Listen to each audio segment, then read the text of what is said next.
É uma honra hoje a gente receber no ciclo de conferências o professor Marcelo André Barcinski, o professor Eduardo Torres. Eduardo é biólogo pela Faculdade de Formação de Professores da UERJ. Ele é mestre e doutor aqui pelo programa de Biofísica, né, sendo supervisionado pelo Kildare e pelo professor Vanderlei de Souza. Ele é professor associado da Faculdade de Ciências Médicas da UERJ, é o atual coordenador do programa de pós-graduação em Microbiologia e Parasitologia, da Faculdade de Ciências Médicas também da UERJ, é bolsista Prociência da UERJ, jovem cientista do nosso estado, e tem uma ampla experiência em parasitologia humana e veterinária, com foco em odontologia, interação parasita-hospedeiro-microbiota, taxonomia integrativa, modelagem 3D e também educação em saúde. Então, Eduardo, muito obrigada por ter aceito o nosso convite. Sinta-se à vontade, a audiência é toda sua.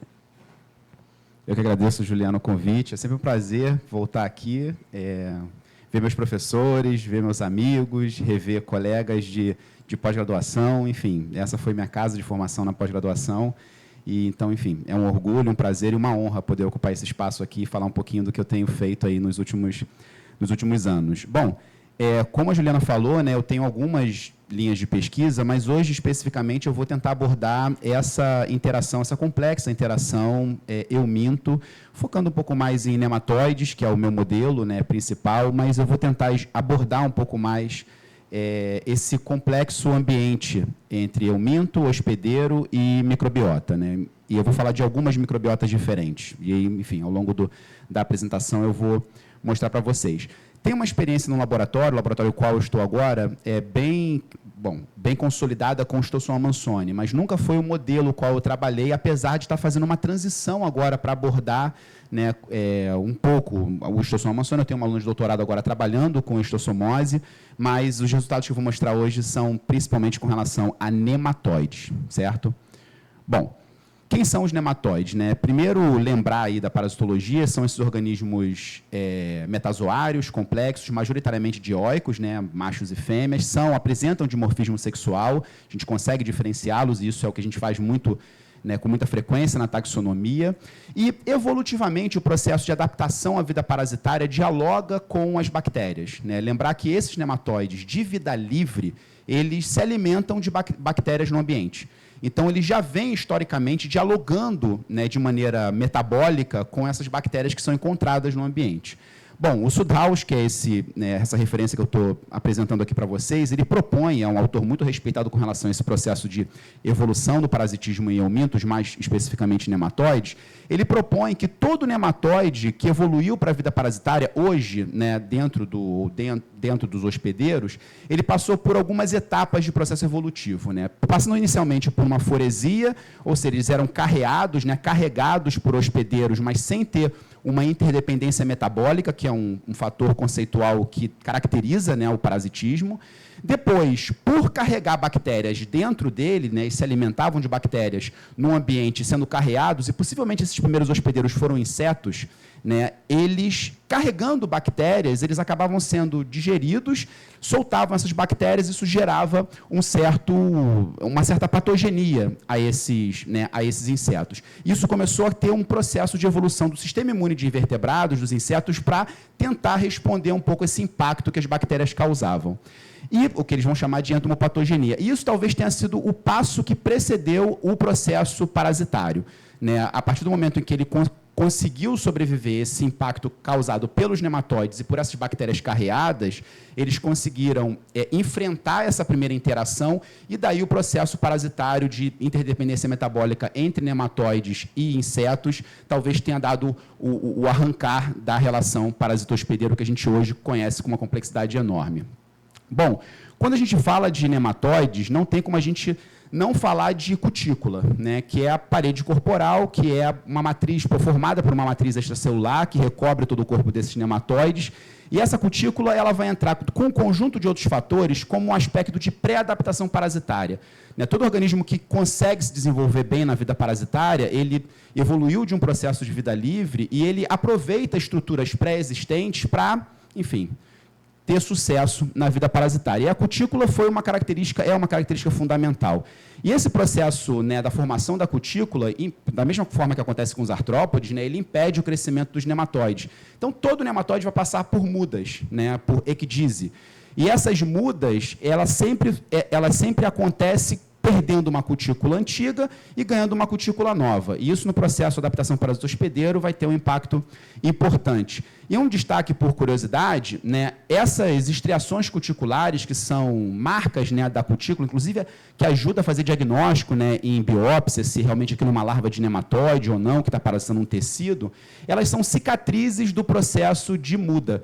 Na medida que uma cutícula está dobrada, esperando a antiga ser perdida, ela estica, mas ela acaba ficando marcada, e isso que a gente vai conhecer como estriações cuticulares. Essa cutícula é muito bem-vinda para os nematóides de vida livre, né, que são muitas vezes atacados por micro-organismos ambientais, e é ela que vai delimitar, né, essa pressão do pseudoceloma e dar essa morfologia vermiforme dos nematóides, né, por uma questão biofísica, né, de distribuição de energia. É isso que estrutura o esqueleto dos nematóides e que vai dar essa morfologia vermiforme. Eu fiz uma marcaçãozinha aqui na L3, porque, ao longo da apresentação, eu vou fazer alguns comentários sobre as peculiaridades que tem essa forma larval, principalmente nesse processo de adaptação e de evolução dos nematóides de vida livre para os parasitos. Bom, algumas outras pré-adaptações são importantes, eu vou falar aqui muito rapidamente, porque os nematóides, mesmo de vida livre, eles apresentam alguns comportamentos que vão ser fundamentais para possibilitar essa experiência de vida dentro de um hospedeiro, né, desse novo ambiente. Um primeiro processo é a endotaquia matricida, não sei se todos estão familiarizados, mas isso em C. elegans, que é um modelo experimental amplamente utilizado, quando você gera um estresse térmico, um estresse alimentar, qualquer, né, grande impacto ambiental, a fêmea ela entra em processo de morte, né, de apoptose, ela para de comer e entra num processo de morte programada para que os ovos que estão dentro delas eclodam e as larvas se alimentem do corpo da fêmea. Isso amplifica a possibilidade daquele ser vivo conseguir ter sucesso dentro de um hospedeiro. Então, esse processo de endotaquia matricida talvez tenha sido, né, fundamental para que esse sucesso parasitário tenha acontecido. Uma alta tolerância a baixos ambientes com oxigênio, né, então, um ambiente com baixa taxa de oxigênio, né, então, esses nematóides sobrevivem bem a ambientes anóxicos, isso possivelmente facilitou a vida dos nematóides parasitos intestinais. Essa íntima relação, como eu falei, historicamente com bactérias, comendo bactéria, isso evolutivamente também proporcionou uma alta resistência à toxicidade. Então, essas bactérias muitas vezes apresentam, né, uma série de proteínas, lipoproteínas e uma série de carboidratos extremamente tóxicos. Esse mecanismo facilitou com que esses nematóides e eumintos, de maneira geral, tivessem um sucesso em desenvolver um processo de excreção que possibilita a eliminação, a detoxificação do seu corpo, né, do que ele está ingerindo, e a tal da forma Dauer, né? Nos nematóides de vida livre, a L3, da transição da L2 para a L3, se algum impacto ambiental acontece, ela se transforma numa forma de resistência, uma forma que pouco se alimenta, armazena muito carboidrato e consegue passar longos períodos sem se alimentar, aguardando que aquele estresse ambiental passe. E essa forma Dauer, hoje, comparando com as formas L3 dos nematóides parasitos, e quem lembra um pouco de parasitologia, é L3 que faz a migração, né, lá no ciclo de Loss, é L3 que faz a penetração ativa cutânea, elas apresentam uma série de similaridades, tanto metabólicas quanto morfológicas. Então, possivelmente, a ancestralidade, né, de uma forma L3 que hoje faz penetração ativa cutânea nos ancilostomídeos, nos strongyloides, ela tem uma série de evidências que mostram uma ancestralidade a uma forma Dauer, que é essa forma de resistência que a gente encontra nos nematóides de vida livre. Bom, e aí, falando de adaptação, não tem como não falar de morfologia, né? Os nematóides, eles evoluíram no processo da vida parasitária para desenvolverem ou para conseguir se manter no seu hospedeiro estratégias de fixação. né? E os nematóides de vida livre, eles não apresentam essas estruturas bem desenvolvidas, como lábio ou dentes bem desenvolvidos. E aí eu vou chamar a atenção aqui do Metarrabidite, que é um nematóide que a gente tem trabalhado aqui no laboratório. Agora eu vou começar a falar de interação nematóide, ou seja, euminto e bactéria, que é um nematóide que foi descrito, está associado a uma doença chamada otite bovina, né? Então, quando a gente vai para o campo e coleta, a partir de bovinos dessa raça G, que é esse bovino que tem uma orelha encartuchada, que cria um ambiente extremamente úmido, com acúmulo de bactéria, a gente consegue isolar centenas de milhares de nematóides e também consegue isolar bactérias. E essa relação, né, da otite provocada pela interação do nematóide com bactérias possivelmente impactam na fisiopatologia da otite bacteriana. Bom, como esse nematóide vai parar no ouvido, já que ele tem uma série de características de nematóides de solo, é também uma pergunta que a gente tem tentado responder no laboratório, coletando insetos, fazendo experimentos, né, in vitro também, mas eu vou focar aqui já no nematóide presente no ouvido dos bovinos.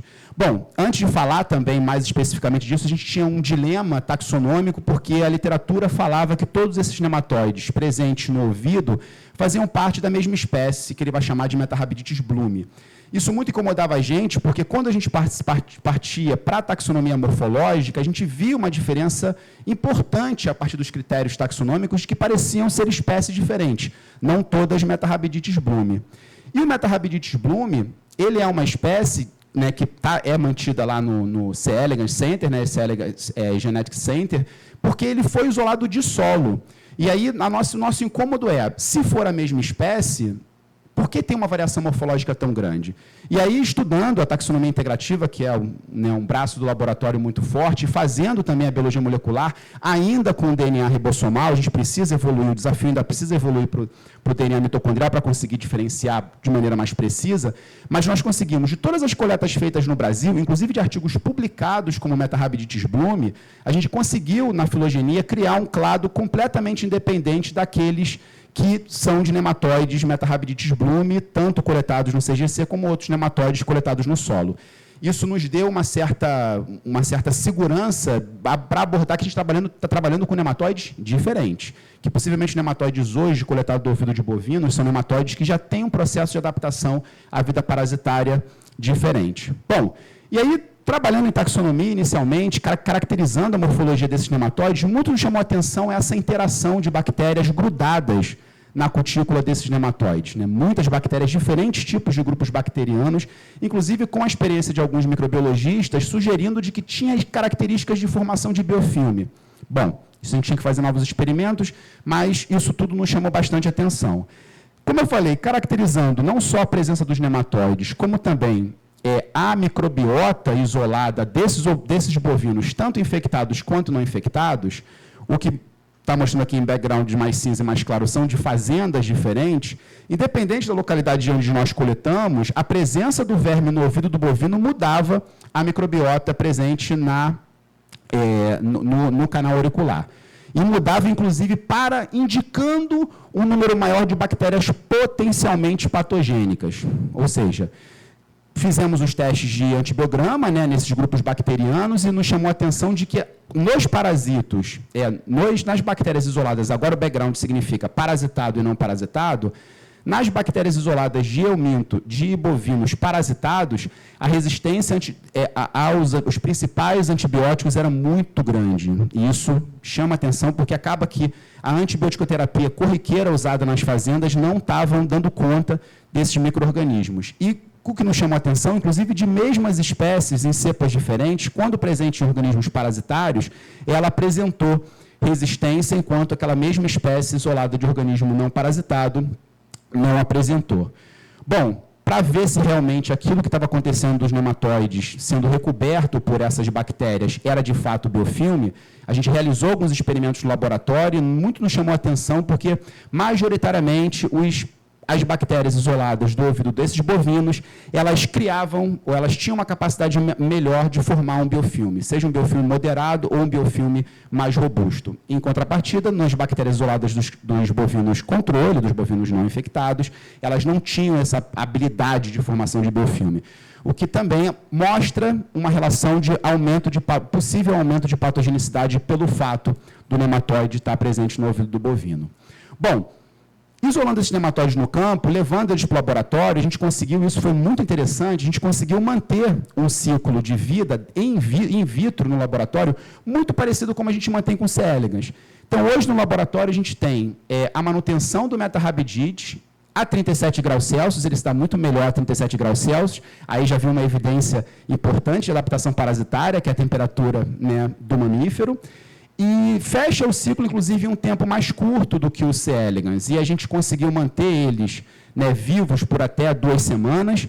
Curiosamente, né, o Metarrabidis costae, que é uma espécie que sabidamente está envolvida a otite parasitária aqui no Brasil, ele parece se dar menos, né, tem mais dificuldade de ser mantido in vitro, por mais que ele dure lá aproximadamente 10 dias, mas quando a gente compara com aquele nematóide isolado do solo, ele dura um pouquinho mais. Então, também nos chama a atenção de que a gente está tirando ele de um ambiente ideal, né, ele tem uma interdependência maior, possivelmente isso faz com que ele tenha uma dificuldade maior de ser mantido in vitro. E mantendo esses nematóides in vitro, C. elegans, não sei se quem tem habilidade aqui em manutenção de C. elegans, mas a gente alimenta o C. elegans com E. coli. A gente coloca E. coli, ele se alimenta de E. coli, né? O E. coli de uma cepa específica, menos patogênica, etc. Só que agora a gente tem a possibilidade de testar as bactérias isoladas com aspectos patogênicos, de animais infectados ou não, com os nematóides que a gente cultiva no laboratório. E consegue, inclusive, ver, dentro de diferentes grupos de bactérias, inclusive bactérias associadas, né, à patogênese, se ele tem uma predileção maior por determinados grupos bacterianos. Isso abre caminho para que a gente possa, inclusive, fazer uma intervenção de alteração de microbiota, ou entendendo qual tipo de bactéria o nematóide tem uma predileção ou tem uma repulsa, a gente consegue entender se talvez é o ambiente da microbiota que possibilita com que aquele nematóide se desenvolva melhor ou não. E há uma mudança de microbiota, não tem esses dados aqui, mas a gente está levantando isso, uma mudança de microbiota ao longo da vida do bovino e também dependendo de como ele é criado no ambiente. Então, tudo isso são experimentos que a gente tem feito no laboratório para tentar entender esse processo nematóide-bactéria. Bom, a gente como consegue isolar esses nematóides? Manter in vitro. A gente tem desenvolvido alguns testes de fármaco, né, com os fármacos básicos inicialmente, então a gente tem alguns experimentos, a gente coloca lá os nematóides controle ou com os principais fármacos para padronizar a técnica, a gente faz ali um trackingzinho no ImageJ, relativamente simples, e faz a avaliação de motilidade. E esse trabalho foi publicado agora no ano passado, mostrando que é possível usar também o metarrabidite, que é um nematóide associado à vida parasitária, para teste de fármacos. A gente sabe que muitas vezes a publicação de trabalhos usando C. elegans são questionados porque o C. elegans é um nematóide de vida livre, isolado no solo. Então, a gente acha que esse é um importante passo para o aperfeiçoamento desse modelo, como teste de fármacos também. E, bom, e aí, saindo dessa ideia de nematóides parasitos ou nematóides associados à otite bovina, vou começar a falar agora dos nematóides intestinais. Eu adoro esse paper, assim, quem gosta de trabalhar a evolução do parasitismo é um trabalho fantástico, e ele mostra que a gente tem evidências paleontológicas e paleoparasitológicas de que o surgimento das células imunes da resposta adaptativa, ela tem uma convergência com o período que os eumintos começam a parasitar vertebrados, e principalmente vertebrados mamíferos. Então, o nosso sistema imune, ele foi desenvolvido num corpo parasitado por eumintos. Então, não tem como a gente trabalhar o processo de amadurecimento de uma resposta adaptativa, e por isso talvez isso nos intriga tanto, esse processo de imunomodulação dos eumintos, porque as próprias células imunes, elas desenvolveram um mecanismo de proteção, termo, né, não sou imunologista, posso falar proteção, de proteção desse hospedeiro num ambiente parasitado. E o paper é incrível. E, em cima disso, a gente discute esse processo coevolutivo. Eu lembro que eu tive um professor de zoologia que reclamava comigo, que eu falava, eu já fazia estágio em parasitologia, e falava que era a relação coevolução parasito-hospedeiro. Não existe coevolução parasito-hospedeiro. Coevolução é só entre insetos e flores. Existem muito mais evidências, mas assim, eu acho que hoje está bem consolidada que essa adaptação parasito-hospedeiro é um mecanismo coevolutivo importante. Né? Esse processo de mediação do sistema imune, o mecanismo de imunomodulação, né, a partir dessas moléculas que são secretadas por esses eumintos, que muitas delas estão associadas aos produtos de excreção e secreção, isso a gente encontra bastante na literatura, e a microbiota. Isso que é que eu vim aqui falar um pouco mais, né? E a microbiota é fundamental, porque, inclusive, alguns mecanismos de processo de imunomodulação, se você modifica a microbiota, ele responde de maneira diferente. Quando a gente vai à literatura e procurar a relação microbiota e euminto, gente, tem de tudo, né? Tem de tudo. E até porque os eumintos, eles não estão dentro de um mesmo ambiente, né? Eles são muito diversos. E aqui eu usei 2 exemplos, gente, de 2 trabalhos que falam de colite, né? Um exemplo mostrando que parasitos, né, eumintos que vivem, que habitam tecido, eles aliviam a gravidade da colite, enquanto alguns intestinais eles podem aumentar a gravidade da colite. Não vou entrar nesse detalhe imunológico, mas o que eu quero destacar para vocês é que, possivelmente, os parasitos, né, os nematóides parasitos extraintestinais, eles têm uma influência menos exacerbada no processo de imunomodulação e de controle da microbiota. Então, esse controle, esse processo de imunomodulação que acontece, não sei se vocês estão familiarizados, mas o Echinococcus, ele é um exemplo, ele é um parasito que, em camundongo, ele se desenvolve no peritônio, né? Então, ele causa uma série de lesões, uma série de cistos no peritônio. Em humano, ele pode causar a equinococose humana, que é o cisto hidático, que apresenta-se no fígado, mas aqui é na infecção experimental. Enquanto eligmozoides, né, que são eligmosomoides, que são triconstronglídeos, eles são clássicos parasitos intestinais, né? Eles se envolvem ali, se enrolam nas microvilosidades e ali eles desenvolvem essa vida parasitária, secretando diretamente o produto in situ. Bom, o fato é que esses camundongos infectados com equinococos, eles tiveram algum tipo de resposta que aumentou a quantidade de lactobacilos no intestino. Preste atenção nisso, porque depois eu vou destacar sobre essa questão dos lactobacilos, e reprogramou o metabolismo microbiano, criando um ambiente anti-inflamatório. Esse ambiente anti-inflamatório moderado possibilitou uma redução do quadro da colite, lembrando também que isso aqui foi uma colite induzida quimicamente. Então, o fato dessa redução do ambiente pró-inflamatório mais agressivo fez com que ele tivesse um sucesso, reduzisse o processo de inflamação intestinal, com menor perda de peso e preservação da estrutura do cólon. Bom, quando a gente vai para esse mecanismo com o parasito intestinal, o verme, por possivelmente estar diretamente em contato com a microbiota e com o tecido hospedeiro, ele, primeiro, a alteração da microbiota aqui já é diferente, ele aumenta a quantidade de bacterióides e diminui a quantidade de lactobacilos. Isso já muda completamente o ambiente para um ambiente mais pró-inflamatório, mais agressivo. E esse processo induziu uma regulação da resposta imune que potencializou o desenvolvimento das bactérias. Nesse caso, a colite foi induzida pela presença de bactérias. Mesmo que a outra, nós tivemos um processo de translocação bacteriana por lesão química, aqui o fato da resposta imune ter sido modulada pelo hospedeiro, pelo parasito de maneira tão agressiva, a colite disparou e os hospedeiros, enfim, tiveram danos muito mais agressivos. Então, esses são 2 trabalhos que falam de interação euminto e microbiota, que mostram em relação à colite, né, evoluções bem distintas.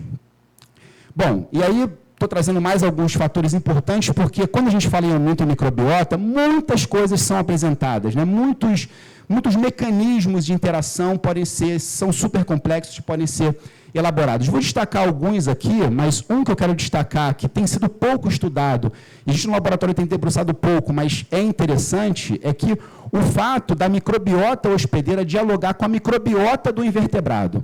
Isso é um passo interessante, porque isso aqui, há trabalhos, a gente nunca fez ensaio no laboratório, dizendo que esse processo de transferência de microbiota pode mudar o perfil de imunomodulação que o parasito apresenta em relação ao hospedeiro.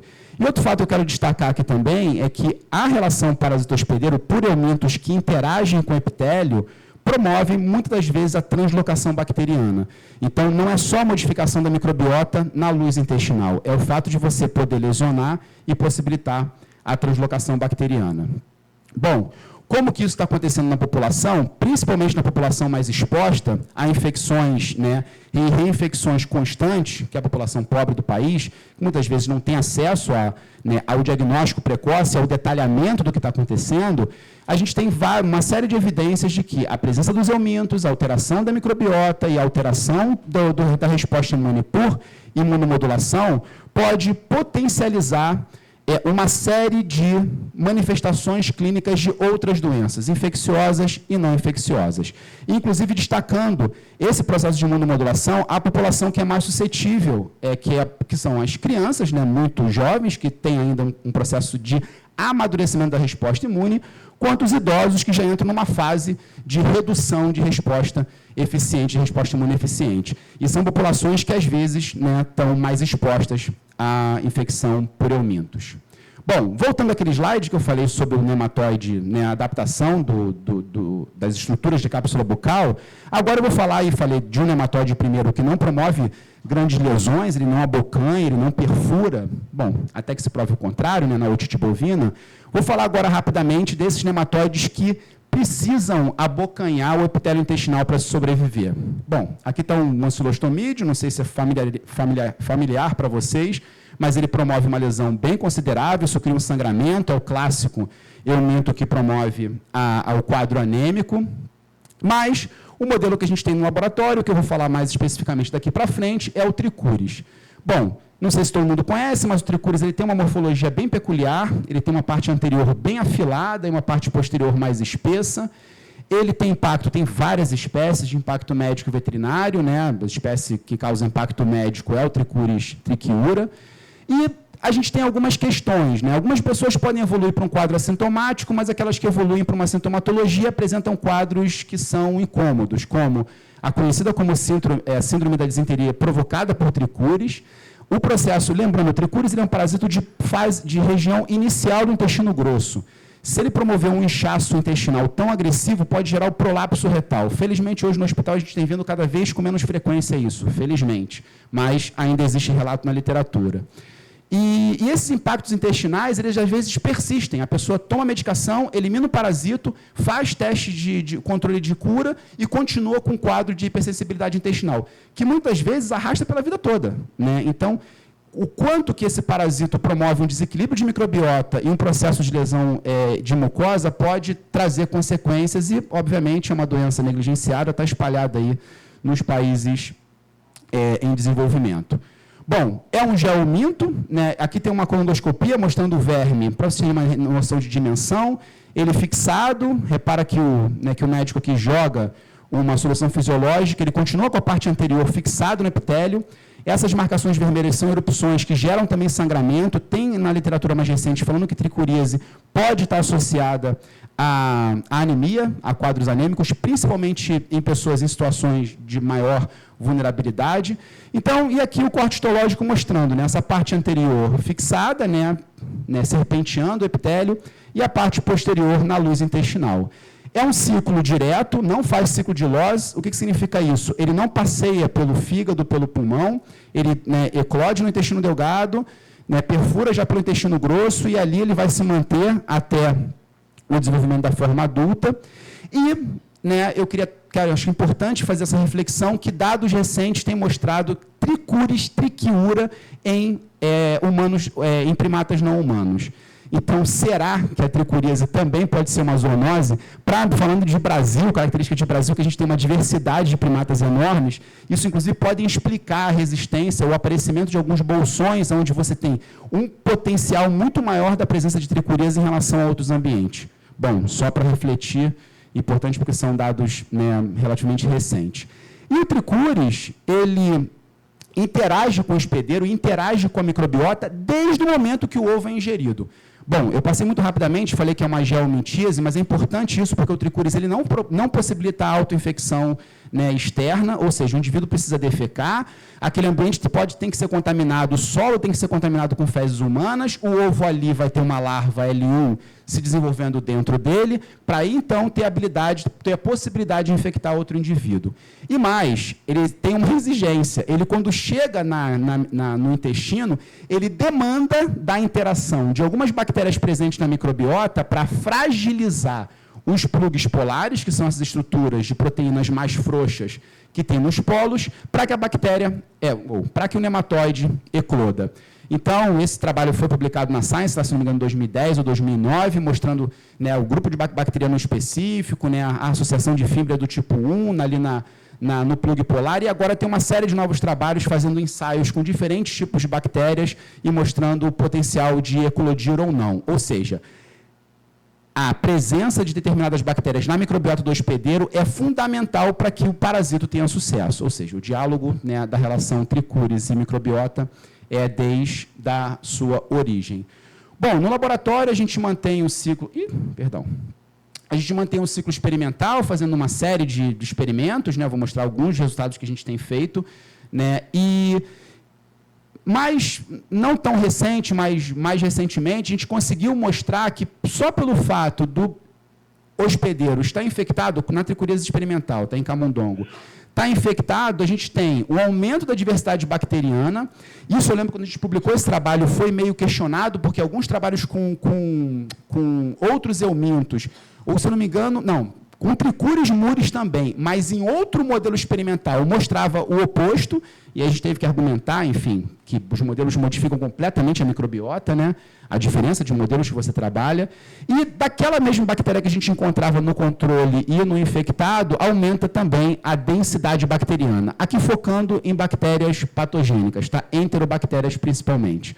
Bom, nesse trabalho também a gente mostrou que o potencial de imunomodulação é muito importante, provocado pelo próprio parasito. A gente fez alguns ensaios com macrófago peritoneal, né? A gente tirava o macrófago, né, do hospedeiro infectado, né, colocava ele, ou pegava um macrófago, de um hospedeiro não infectado, colocava em contato com um produto de secreção-excreção e depois estimulava com a LPS, isso modulava completamente a resposta desse macrófago, principalmente para um perfil, né, mais anti-inflamatório, no TH2, né, um processo não inflamatório, com algumas evidências, né, a gente, enfim.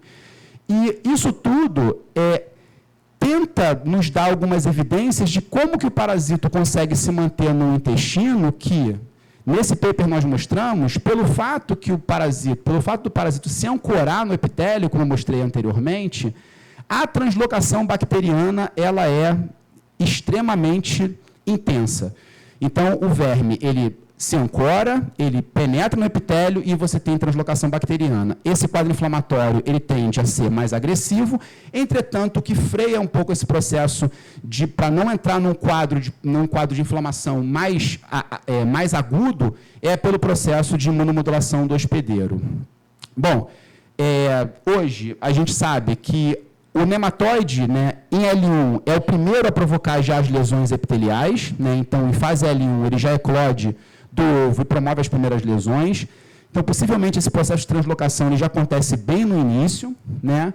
O que nós mostramos nesse trabalho foi que as bactérias translocam, né? Por mais que você tenha um quadro de resposta mista, TH1, TH2 e TH17, em várias, né, tanto no soro, em placa de Peyer, em linfonodo mesentérico, quando a gente faz um macerado do epitélio e faz a dosagem de citocinas, a gente mostra que ali a gente não consegue diferenciar o controle e o infectado. E aí a gente inferiu que esse processo de imunomodulação in situ é estabelecido pela secreção de substâncias do produto de excreção e secreção. Bom, isso foi publicado também num livro que fala sobre neuroimunomodulação, que é toda uma praia mais complexa, mas o fato desses antígenos solúveis, não só a bactéria, mas esses antígenos solúveis caírem, né, na região, não só do lume, né, na região sistêmica, isso tem uma série de consequências, e nesse livro tem um debate também com outros parasitos. Bom, mas quando mais intenso esse processo de translocação? E a gente continuou pesquisando no laboratório, e agora não mais só na fase crônica, que é quando o verme estabelece, né, a sua fase adulta, e agora estudando ao longo da infecção, desde quando a larvinha começa a penetrar, e esse processo, né, de evolução do infiltrado inflamatório. Em associação com uma série de outros experimentos de microscopia para tentar flagrar esse processo de translocação bacteriana. Então, desde lá de L1, a gente consegue ter evidências de bactérias aderidas à cutícula do nematóide e possivelmente já lesões que podem proporcionar esse mecanismo de translocação. Aqui, com o tecido fraturado, a gente consegue ver, né, a presença de bactérias presas à cutícula do nematóide e usando os túneis, né, sinciciais, que são esses túneis que o verme vai serpenteando no epitélio intestinal. E, a partir da fase, principalmente da presença na transição de L3 para L4, a gente já consegue flagrar uma quantidade enorme de bactérias, não mais só invadindo aqui a mucosa epitelial, mas também a submucosa. Confirmamos esses experimentos, esses resultados com o FISH, né, que a gente usa, faz uma hibridização e faz uma marcação fluorescente, mostrando que efetivamente naquela fase de 17 e 22 dias, que é a transição L3 a L4, tem um maior influxo, né, bacteriano, e aí a gente mapeou todo o processo, né, que não só o fato da lesão epitelial, a translocação bacteriana e uma resposta sistêmica, né, caracteriza esse processo de um momento mais tenso de resposta imune, porque a translocação bacteriana está acontecendo e o verme não está ainda produzindo uma quantidade de produto de secreção e excreção para frear aquilo, então a gente tem um momento mais intenso de resposta, mais para o quadro de uma resposta TH1, e depois, quando você tem o verme o euminto totalmente estabelecido, ele começa a secretar substâncias os seus produtos de secreção e excreção, porque o verme adulto já está consolidado, e aí ele tenta frear essa progressão do quadro inflamatório. Bom, a gente já tinha publicado uns resultados com microscopia de varredura, mostrando esse processo em 2 dimensões, alguns trabalhos lá em 2022, 2023, mostrou esse processo, né, de colonização tecidual em 3 dimensões, e a gente, associando esses resultados, isso foi publicado no mesmo trabalho, criamos uma animação para tentar consolidar todos os dados, né, mostrando que o processo de translocação acontece e o fato do verme estar em movimento, serpenteando o epitélio e com bactérias grudadas no seu tegumento, na sua cutícula, o nematóide não tem tegumento, ele arrasta essas bactérias potencializando esse mecanismo de translocação bacteriana. E, além disso, acabou virando um vídeo muito didático, né? Tem usado bastante nas aulas para explicar essa complexidade da interação nematóide, microbiota, né, e tecido hospedeiro. Bom, a gente produziu, né, imprimiu em 3D, e aí a Juliana falou um pouco da nossa habilidade no laboratório de fazer algumas coisas com educação e saúde. A gente tem usado isso também em algumas atividades, também com deficientes visuais, né, tem sido bastante interessante em cooperação com o Instituto Benjamin Constant, além de usar também isso nas aulas práticas dos próprios cursos de graduação, que faz o maior sucesso, é bem bacana. Bom, agora eu vou mostrar os resultados mais recentes o quanto que o fato do parasito, a gente já sabemos que em fase crônica tem alteração da microbiota, mas o que está acontecendo com determinados grupos bacterianos? E aí, lembra daquele paper que eu falei, que o fato do verme estar presente no epitélio intestinal, né, dos triconstrongilídeos, criava um aumento de bacteroides, redução dos firmicutes, né, dos lactobacilos, e aqui a gente começa a ver que, de maneira bem interessante, ao longo da infecção, principalmente na fase final da infecção, ainda em característica de filo, né, isso foi por metagenômica, a gente tem uma redução dos firmicutes, né, dos lactobacilos. Eu sei que lactobacilo porque a gente tem dados mais de taxon mais avançados, né, e o aumento dos bacteroides, o que muito nos preocupa porque eles estão já sabidamente associados nesse quadro pró-inflamatório mais exacerbado. Aqui mostrando outros grupos, já em fase de gênero, né? De novo aqui destacando em vermelho os lactobacilos, como caem drasticamente em fase crônica de infecção, e essa variação dos bacteroides, que aumenta significativamente na fase crônica de infecção. A gente está pegando esses dados de bioinformática e fazendo as estatísticas, né? A gente não sabe ainda se tem se essa variação aqui ela é estatisticamente, né, significativa. Isso demanda, eu estou aprendendo agora a trabalhar esses dados de bioinformática, que não é nada fácil, mas no laboratório a gente tem alguns estudantes que estão debruçados nisso. E quando a gente compara o controle com o infectado em fase crônica, é assustador, né? O quanto que o controle apresenta, né, lactobacilos com uma quantidade considerável, e quando a gente vai para o infectado, esses lactobacilos caem, infectado em fase crônica, caem consideravelmente, e o inverso a gente vai ver com os bacteroides. Bom, isso desperta um alerta, até porque os bacteroides têm uma série de associações, inclusive com colite e outros quadros Tem trabalhos falando, inclusive, de câncer de colo, né, associado com bacteroide, então isso leva um alerta no laboratório. E, bom, sabendo que tem esse processo de translocação, sabendo que o verme promove essas lesões, e se nós tratarmos esses camundongos com antibiótico? Os resultados são bem interessantes, né? Inclusive quando a gente associa o antibiótico ao antihelmíntico, né? A gente tem só com antibiótico, Só com antibiótico, mesmo na presença do verme, a gente tem uma redução significativa do infiltrado inflamatório, e quando a gente associa com o albendazol, além dos vermes serem lesionados, né? Os tricúrios estão muito associados a uma resistência, né, a esses principais antihelmínticos, mas, enfim, a gente está aí tentando também avaliar se não é interessante, dependendo do quanto que o parasito pode promover lesões teciduais, se uma mudança terapêutica ou associação de antihelmíntico com antibiótico não pode ser uma estratégia. Bom, o verme está inserido no epitélio, né? Nessa região anterior, a gente tem uma série de glândulas que secretam substâncias que são imunomoduladoras, como eu já falei para vocês, né, anteriormente. E essas substâncias, como nós temos a possibilidade de manter esses vermes por 24 horas, a gente consegue isolar essas substâncias que, em vivo, se mostraram com potencial imunomodulador para fazer outros ensaios, em co-cultivo, com bactéria e epitélio, ver se tem alguma atividade antimicrobiana, e é isso que a gente tem feito no laboratório. Então, primeiro, ao colocar em co-cultivo alguns grupos bacterianos que não têm o potencial tão efetivo de invasão epitelial com o produto de secreção e excreção, dependendo da concentração desse produto, essas bactérias começam a abrir, né, nichos, a abrir lesões no epitélio, simulando um mecanismo de invasão epitelial. Então, talvez o produto de secreção e excreção ajude, de alguma forma, esse processo também de translocação.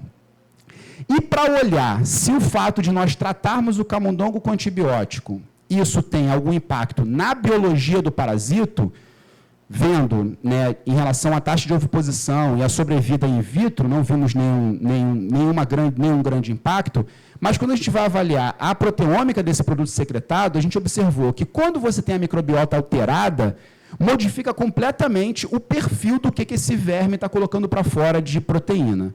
E aí, olhando mais especificamente essas proteínas, de maneira muito interessante, quando você tem a microbiota alterada, algumas proteínas que já foram inferidas com ação antimicrobiana e algumas proteínas associadas à lesão e penetração, a gente encontrou em maior quantidade e em interação com outras proteínas que são secretadas nesse grupo de microbiota alterada. Isso, né, a gente ficou meio confuso, porque como que, né, a bactéria potencializou o processo de translocação e você tem também uma ação antimicrobiana, ou seja, é aquele pisar no acelerador e o freio ao mesmo tempo, né? A complexidade é tão grande que a gente não sabe como é que o verme tenta equilibrar. Quando a gente passa por os gráficos em rede, né, olhando essas proteínas, a complexidade, né, das proteínas, o aumento da quantidade de proteína, a complexidade de interação entre elas é absurdo, né? Então, o fato de você alterar a microbiota, o verme já meio que responde àquele processo, aumentando de maneira muito interessante a complexidade do que ele está jogando para fora. Bom, a gente não tem, assim, de maneira concreta hoje, nesses últimos resultados, definir se o fato de você alterar a microbiota ou o fato de você, tratando com antibiótico ou induzindo com alguns probióticos, coisa que a gente tem feito no laboratório agora, pode induzir um processo benéfico, né, para o desenvolvimento da infecção por tricúris. O que a gente sabe não tem como a gente olhar para a infecção intestinal, para essas parasitoses intestinais hoje, sem entender a complexidade que se dá entre verme, secreção de produtos, né, produção de produtos de secreção e excreção, equilíbrio ou desequilíbrio dessa microbiota e translocação bacteriana, né? Isso a gente vê que não tem mais como, né, trabalhar isso de forma desassociada. Mas, assim, mesmo sem grandes conclusões em relação a esse processo, as imagens de interação bactéria com co-cultivo são lindos. A gente tem visto, inclusive, alguns estímulos, né, de produto a intensificar a relação entre bactérias, como se fossem formando biofilme, né? Isso explica um pouco como é que elas se grudam na cutícula do nematóide e o nematóide acaba empurrando ela, mergulhando e levando para o epitélio.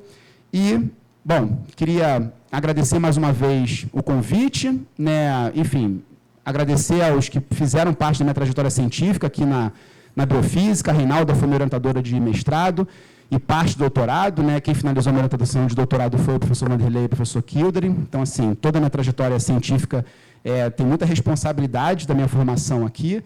Atualmente, meu grupinho, né, as fotos aí complementando, que alguns estão no lado, não estão, lá no laboratório de hematologia, a gente tem feito diferentes, como eu falei para vocês, né, diferentes linhas de pesquisa, trabalhando tanto com taxonomia, com interação parasito hospedeiro e microbiota.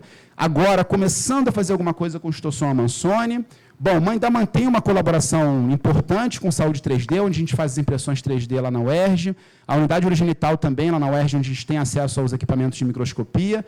Não saio daqui, estou o tempo todo aqui no Senabio, explorando a infraestrutura e colaborando com os meus colegas. Agora, cada vez mais também no CPMP, né, com novas possíveis colaborações e, enfim, as agências de fomento aí que pingam aí um dinheirinho de vez em quando para a gente. Muito obrigado. Muito obrigada.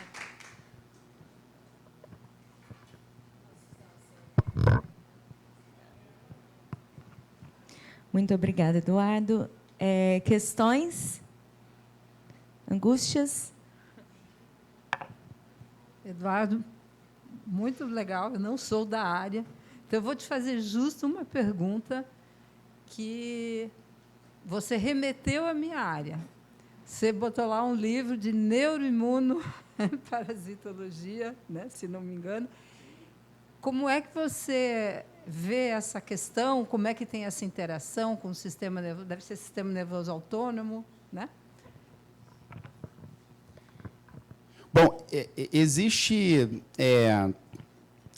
já há algum tempo sempre uma relação, uma tentativa de fazer uma relação que a presença dos eumintos eles promovem impactos cognitivos, né, nos seus hospedeiros.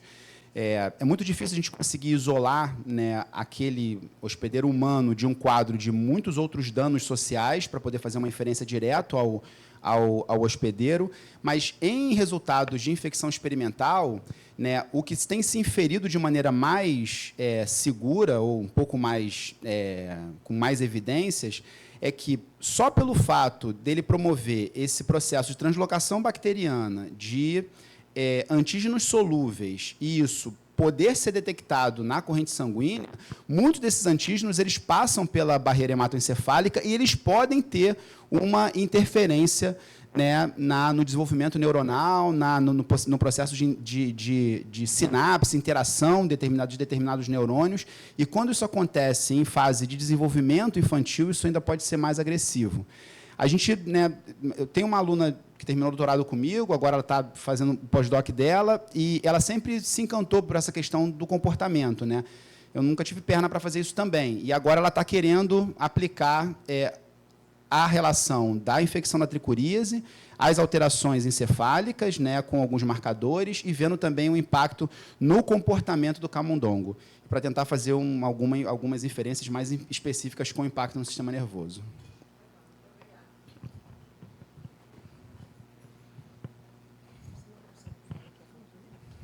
Bom, obrigada, Eduardo. Adorei a palestra, é um assunto que eu gosto muito, me interessa Obrigado. muito. Eu fiquei com várias curiosidades, eu vou tentar falar por ordem de prioridade duas, né? A primeira é, então, o animal que é infectado pelo nematodo, ele induz uma microbiota disbiótica. E quando você trata com antihelmíntico, essa microbiota, ela recupera o perfil disbiótico, ela volta para a eubiose. E se isso acontece de forma diferente em crianças e adultos, como que acontece essa recuperação? Bom, a gente não tem dados em infecção humana ainda desse processo, pelo menos com parasitos intestinais. Com alguns triconstrongilídeos, só pelo fato de você tratar com antihelmíntico, você consegue recuperar esse processo, quando o euminto é eliminado, recuperar essa integridade da microbiota, mas tem uma questão muito grande. Primeiro, se o parasito é eliminado de maneira rápida, né, e o tricuris tem um grande problema em relação a isso, porque mesmo ele morto, ele, por ter uma parte que fica, né, inserida no epitélio, ele continua preso. Então, o processo ainda de impacto na mucosa ainda é muito agressivo, então, esse mecanismo de recuperação da microbiota tarda um pouco mais. Não me recordo, eu acho que não tem nenhum trabalho que tenha conseguido acompanhar esse processo até, de fato, bater o martelo que a microbiota se restabeleceu. No laboratório também a gente ainda não fez isso. O que a gente está fazendo agora é tratando com antiomítico e antibiótico, fazendo a coleta, né, de fezes desses animais ao longo do processo e vamos tentar esticar a corda do que os trabalhos anteriores fizeram para ver se essa microbiota, né, se recupera. Eu acredito que sim. O que a gente tem uma dúvida é, se não tratarmos em associação com o antibiótico, o que essa bactéria que translocou vai fazer e como que ela vai influenciar nesse processo sistêmico. Isso ninguém ainda fez e a gente não sabe nem como fazer ainda, porque a gente vai ter que ter algum mecanismo de conseguir coletar de forma isolada essa bactéria translocada. Então, o que a gente está agora tentando identificar é tentar fazer algumas sondas a partir dos nossos resultados de metagenômica, fazer algumas sondas específicas de grupos bacterianos específicos para ver qual é o grupo bacteriano que está translocando. Porque aqueles resultados que nós fizemos com FISH é de eubactéria. Tipo, mostra que a bactéria está translocando, mas qual é o grupo bacteriano que está translocando, a gente não sabe. Então, isso a gente está tentando desenhar agora para ver se consegue entender. E vocês ainda não viram se alguma dessas bactérias está chegando sistêmicos, com essa abertura de barreira? Muito boa pergunta. Assim, até agora, os resultados que a gente analisou soro, né, para ver se tem algumas evidências de LPS, né? Não, até agora não temos dados que mostrem que isso aconteceu. A gente tem que resgatar esses experimentos, até porque, agora em colaboração com o grupo da Fiocruz, que está, né, lá da rede Fiomucosa, eles viram que tem evidências de LPS com leishmania, né, em modelo hamster, que faz a lesão intestinal. E a gente ficou um pouco assustado, porque assim, a lesão é muito menor do que o tricúris. Então, a gente acha que a gente talvez tenha que refinar a metodologia para a detecção desse LPS. É porque eu acredito que a lesão não seja só pelo nematodo. Eu acho que a própria disbiose com o desbalanço, né, Treg e inflamação, isso está abrindo a própria barreira. Né? E aí tem... Obrigada. Tá? Eduardo, parabéns aí. Dudu. Deixa eu continuar o tema da Ana primeiro e depois eu vou para uma outra pergunta, se me permitir. Bem, a questão da bactéria, eu não sei se vocês já tentaram, por exemplo, pegar uma bactéria GFP e fazer infecção junto, que você consegue rastrear nos confocais da vida, etc. Então, já tentou fazer isso? Tentamos, né?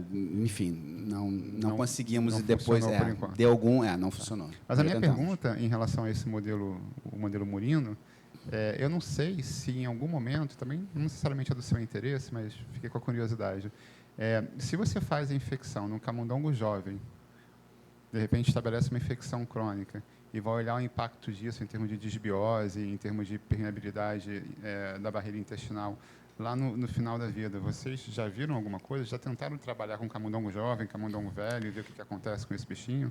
Então, a gente tem uma certa limitação, Fábio, porque o nosso camundongo que infecta com tricúris é só o jovem. Então, a gente sempre infecta ele já jovem e acompanha. E o que a gente tem feito sempre, como a infecção para camundongo é uma coisa longa, são 45 dias, os nossos controles eles são sempre acompanhados também pelo mesmo tempo. Então, a gente sempre tem esse cuidado de não usar o controle aquele que não foi infectado jovem e compara com a microbiota de um camundongo velho. Então, a gente sempre faz esse paralelo. E tem acompanhado a alteração do indivíduo, que foi esses resultados que eu mostrei, né? Quando eu falo ao longo do processo, a gente está acompanhando o indivíduo. E quando a gente compara o infectado crônico com o infectado com o controle, a gente está equiparando 2 camundongos velhinhos, o infectado e o não infectado. A gente queria ter mais N, mas a gente não teve muito recurso, porque a metagenômica é cara. Mas a gente quer fazer também. Porque não é, de longe, não é minha literatura, mas assim, estudando outras coisas, eu vi que assim, você tem muito... tem um acúmulo de dados de saúde humana, e também tem com murinos, que essas infecções... A partir de uma origem oral, uma infecção intestinal com efeitos a longo prazo na vida adulta, inclusive capacidade de crescimento, capacidade de envelhecimento precoce, e com infecções crônicas na fase inicial. Não sei se, de repente, seria uma coisa interessante. Uma última pergunta, Eduardo, quando você... Se eu entendi, você consegue pegar o parasito lá no intestino do camundongo e manter ele in vitro durante umas 24 horas, mais ou menos isso. Porque esse é o né? padrão da literatura. A gente consegue até manter vivo um pouquinho mais tempo, mas assim, a gente não faz coleta de produto, porque para discutir com a literatura, tudo é em 24 A horas. proteômica foi assim ou foi com... Foi assim. Tá, aí uma pergunta que eu não sei se vocês levaram em consideração, esse meio de cultura, ele é um meio de cultura com baixo teor de oxigênio ou você está reproduzindo esse teor? Porque no intestino ele está com baixo teor de oxigênio. Sim. Né? E aí, teoricamente, você está ativando, eu fui xeretar, em huminos também tem, né? Você está ativando esses fatores induzíveis por hipóxia, que são componentes importantes tanto para o metabolismo quanto para o imunometabolismo desse animal. Então, a gente sabe disso em dados, principalmente de vertebrados, mas tem dados em insetos, tem dados em C. elegans. E aí você pega esse cara, você apresenta a bactéria, se eu entendi corretamente, eu tenho uma bactéria nessa história, mas num ambiente com oxigenação, ou com uma oxigenação maior do que você encontraria no intestino. Não, Não sei se você controlou para isso. Não, a gente mantém em estufa com suplementação de 5% de CO2, né? Estufa 37 padrão que a gente mantém, como mantém todas as outras células intestinais. Só que a gente não coloca, quando a gente mantém o verme em cultura, a gente não coloca em contato com bactéria. A gente mantém, na verdade, a gente faz todo o processo, tira as bactérias, a gente sabe que é um ambiente artificial, mas porque se a gente cultiva junto com bactéria, a gente não consegue controlar esse ataque que as bactérias fazem isolados do epitélio, que acabam matando o verme, e o verme começa a secretar coisas, né, completamente fora do controle. Então, o que a gente está vendo é uma característica de produto de secreção e excreção de um verme que foi tirado de um camundongo microbiota normal. Esse verme é tratado com antibiótico para que não contamine a cultura e mantém ele em RPMI na estufa 5% de CO2. O verme que veio do camundongo com a microbiota tratada, né, alterada, ele foi tirado de um camundongo que foi submetido a antibioticoterapia e foi mantido em mesma condição. Aí a gente fez essa comparação. Eu fiquei curioso se teria algum efeito você colocar numa daquelas câmaras de hipóxia, alguma coisa no sentido de você reduzir e ver se seria interessante. Principalmente, na verdade, aí, são coisas bem diferentes, mas quando você vai para aqueles primeiros resultados, se eu entendi corretamente, de repente você tem uma parte da vida do euminto ali associada à orelha, mas ele também tem uma parte no solo, e eu não sei até que ponto essas diferenças de temperatura, das diferenças de resposta, ou diferenças de oxigenação, etc. Maneiro, Fábio. Até porque a gente agora está implementando no laboratório uma expertise para cultivar os anaeróbios, porque assim, é muito difícil cultivar bactéria. Oh, meu Deus do céu, né? Eu estou sofrendo lá agora. Mas a gente comprou câmara, está colaborando com o pessoal da microbiologia. Eu também, assim, muito dessas coisas da interação euminto e bactéria, eu acabei fazendo muito quando eu fui para a UERJ, porque eu estou dentro de um programa de pós-graduação que cresceu na microbiologia, né? Então, os meus alunos, eles acabam sendo formados com uma expertise muito, muito robusta em microbiologia. Então, isso tem facilitado a gente. Mas adorei a ideia. Assim, não sei como é que o verme vai se comportar, mas eu vou fazer uns ensaios em câmara de apóxia, né? Muito boa a ideia. Obrigado, Fábio. E o boi? E o boi? O boi, coitado, assim... Márcia, existem, inclusive, alguns bovinos que o processo inflamatório da otite é tão agressivo que eles têm que sacrificar o bovino. Hoje não existe um tratamento padrão, O que eles fazem é o que eles chamam de tratamento de choque, que eles jogam uma solução de clorofórmio com álcool 70 para poder tentar reduzir aquela carga bacteriana e parasitária, mas, assim, muitas vezes eles precisam sacrificar o bovino. O que a gente não sabe ainda, não tem 100% de certeza, é o quanto que o parasito, em relação com a bactéria, pode estar intensificando a perfuração do tímpano e gerando lesão encefálica, né? Mas o boi sofre muito, sofre muito. Parabéns, eu adorei. Ah, que massa, obrigado. Eu tento dar aula de eumitologia à noite, e eu busco muito essa coisa da interação da microbiota com os eumintos. Eu dou artigo para os alunos lerem sobre isso, então eu acho que eu aprendi um monte de coisa, estou bem satisfeito. Você mostrou um dado do seu laboratório lá, enquanto você tem um extravasamento, aí você aponta o que acontece, não, você não aponta o que acontece na placa de Peyer's, você menciona e fala que nos linfonodos mesentéricos você coloca citocinas, aumento de citocinas, assim. Eu queria saber o interesse você tem em caracterizar exatamente as diferenças entre placas de Peyer e linfonodo mesentérico no seu modelo, porque isso é uma coisa que o Arquimedes está aqui, até bom. A gente tem estudado muito linfócitos B nessas regiões e são completamente diferentes. Apesar da proximidade, a gente acha que as populações de linfócitos B são parecidas ali. Não são. E uma das hipóteses que a gente tem é justamente essa, porque, na verdade, ali na placa de Pai está vendo bactéria inteira. E ali no linfonodo mesentérico você está vendo o que você falou, são, sei lá, pedaços de coisa, pedaços de bactéria. Então, assim, quando você tem essa quebra, você vai, então, passar a ter esses extravasamentos. Ali, talvez. Será que essa citocina, se colocar, aumenta? Fica mais semelhante um compartimento do outro, do ponto de vista de populações celulares, células T principalmente? A gente fez a quantificação de algumas células, a gente fez citometria, comparando a placa de Paeri e o linfonodo. Eu não vou me lembrar agora de cabeça, mas teve diferença em relação a algumas células, né? CD11... Eu não sei, pode ser algum tipo de celular de CD4. Mesmo, CD4... subpopulações de fósforo. Exato. No nosso caso, que a gente fica curioso é saber a proporção de células que são IgA e IgG. Que na placa de Pai é tipo... Não, eu sei que você não deve ter olhado isso, mas eu estou meio que propondo olhar. Fantástico. Porque eu acho que é uma informação muito relevante dessa IgA ser um pouco... Está ali pertinho da placa de Pai e não está no linfonodo mesentérico. À medida que você tem extravasamento de bactéria direto, será que você vai aumentar essa proporção de IgA? Isso é uma curiosidade que eu teria. E a outra é se você, já que você tem muitos modelos de eumito, você também está olhando para um eumito de intestino grosso, onde você tem a microbiota ali estabelecida, etc. Você já pensou ou você tem um modelo, você já pensou em adaptar um modelo para verme do odeno, por exemplo, do intestino delgado, tipo estrongiloides humanos, sei lá, para poder ver se existe influência uma influência tão grande assim da microbiota nesses vermes que não estão nesse nicho tão infestado? Excelente pergunta. Assim, a gente não tem um modelo de intestino delgado, existem, né, estrongiloides venezuelenses, principalmente, e tem um impacto na alteração da microbiota, mas principalmente quando você faz a coleta no sítio. Se você coleta pellets de fezes, você não consegue ver uma alteração tão significativa. Então, possivelmente, o desequilíbrio ele é mais local. E no intestino grosso, como você tem uma população mais diversa, né, o impacto acaba sendo mais agressivo. Não, também quero, porque acho importantíssimo essas caracterizações imunológicas mais detalhadas, né, que a gente no laboratório tem muita limitação. Fala, obrigado Rafael. Pela apresentação Obrigado, eu faço coro ao André, eu aprendi muita coisa. Eu tenho duas perguntas, mas são relativamente rápidas. A primeira que me chamou a atenção é quando você tem infecção auricular lá do verme, você tem mais bactérias que são resistentes a antimicrobianos. Aí eu queria saber se tem hipóteses, por exemplo, o que eu pensei rápido aqui foi, a primeira coisa, se induz a troca de material genético entre as bactérias, porque o verme gera algum estresse. Outra coisa, o verme ele defeca e vem microbiota do verme junto. Sim. Essa microbiota do verme assim, ela altera quem coloniza.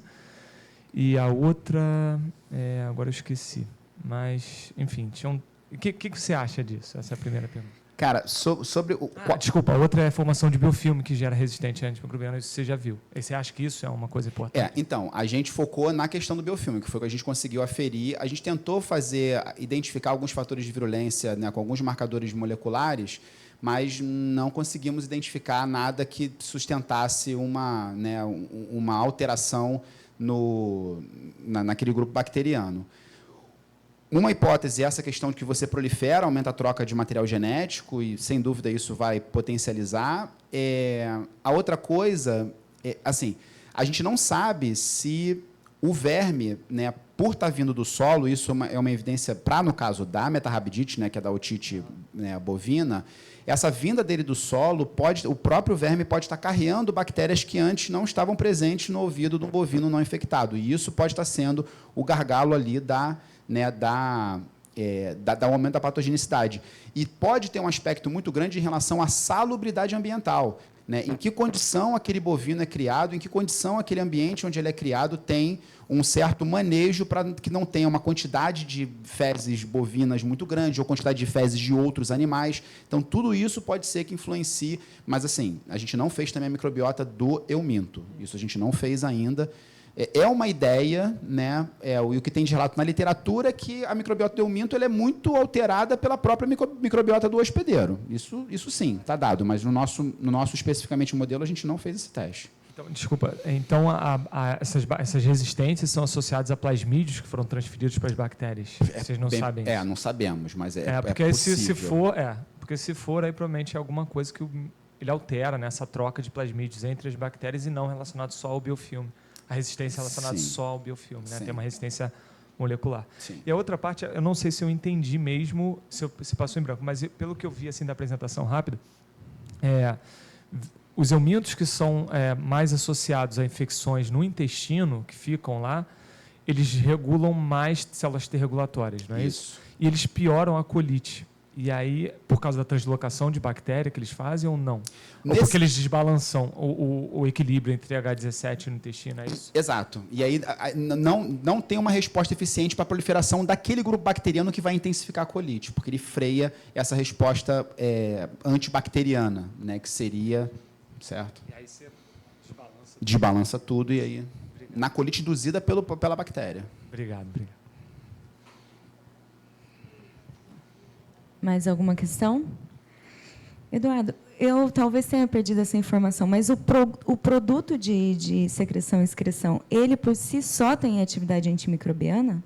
Então, nós fizemos um experimento. Uma vez, por isso a gente não colocou, eu não coloquei esse dado. Uma vez a gente pegou o produto bruto, isolado do verme, colocamos naqueles disquinhos, né, para simular um antibiograma e ele criou um halo. Não foi um halo suficiente para bater o martelo que tinha atividade antimicrobiana, mas ele criou um halo.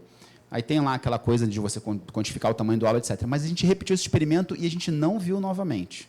Então, mas assim, quando a gente vai para a proteômica e olha, existem proteínas ali que já foram inferidas com atividade antimicrobiana, mas assim, em antibiograma, esse experimento foi uma única vez e a gente não conseguiu replicar. Então, a gente não tem certeza, não sabe se foi uma quantidade, né, a gente quantificou proteína, inclusive, mas colocamos a mesma quantidade, mas a gente não conseguiu replicar esse dado. E vocês fizeram com o parasito que tinha sido obtido em condições que não tinha usado nenhum antibiótico. Exato. Tá, porque eu fiquei imaginando, né, se o próprio produto de secreção e excreção poderia modular essa suscetibilidade antimicrobiana. E, de alguma forma, o que o verme secreta influenciaria a suscetibilidade das bactérias ali que estariam em contato Eu acho que direto. Sim, eu acho que sim. Mas aí a gente tem que fazer os experimentos mais isolados, né? Quando a gente coloca em co-cultivo, né, a gente bota o produto, muda a forma com que as bactérias se associam, assim, tanto com o epitélio quanto entre si, né? Mas isso em monocamada, de uma maneira muito artificial. Mas assim, colocou o produto, a relação bactéria e ambiente muda, né? Nem todas as bactérias, mas em algumas o ambiente muda. Tá certo. Muito obrigada. Mais alguma questão? Bom, agradeço a todos, agradeço ao nosso convidado, Eduardo. Muito obrigada novamente. Eu que agradeço. Obrigadíssimo.